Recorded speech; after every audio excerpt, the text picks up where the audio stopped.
രാഹുൽ മാങ്കൂട്ടത്തിലിനെതിരെ വീണ്ടും പരാതി. അതിജീവിതയുടെ ഭർത്താവാണ് പരാതി നൽകിയത്. രാഹുൽ മാങ്കൂട്ടത്തിൽ തന്റെ കുടുംബജീവിതം തകർത്തെന്നാണ് ഭർത്താവിന്റെ പരാതി. ഇത് സംബന്ധിച്ച് മുഖ്യമന്ത്രിക്കും DGPക്കും പരാതി നൽകി. ബലാത്സംഗ കേസുകളിലെ പ്രതി രാഹുൽ മാങ്കൂട്ടത്തിലിനെതിരെ അതിജീവിതയുടെ ഭർത്താവാണ് പരാതി നൽകിയത്. വിവാഹിതയാണെന്നറിഞ്ഞിട്ടും രാഹുൽ തന്റെ ഭാര്യയുമായി വഴിവിട്ട ബന്ധം സ്ഥാപിച്ചെന്നാണ് പരാതി. രാഹുൽ കാരണം തനിക്ക് വലിയ മാനനഷ്ടം ഉണ്ടായി.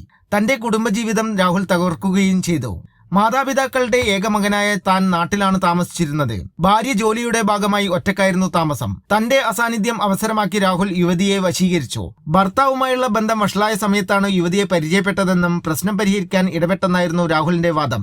എന്നാൽ ഇത് പൂർണ്ണമായി തള്ളുകയാണ് യുവതിയുടെ ഭർത്താവ്. പ്രശ്നം പരിഹരിക്കാൻ ആയിരുന്നെങ്കിൽ എന്തുകൊണ്ട് തന്നെ ബന്ധപ്പെട്ടില്ലെന്നും അതിജീവിതയുടെ ഭർത്താവ് ചോദിച്ചു. രാഹുലിനെതിരെ BNS 84 പ്രകാരം കേസെടുക്കണമെന്നാണ് ഭർത്താവിന്റെ ആവശ്യം. നിയമസഭാ തെരഞ്ഞെടുപ്പ് അടുത്തിരിക്കെ വീണ്ടും കോൺഗ്രസിനെ രാഹുൽ വിഷയം പ്രതിസന്ധിയിലാക്കി. സച്ചിൻ വള്ളിക്കാട്, കൈരളി ന്യൂസ്, പാലക്കാട്.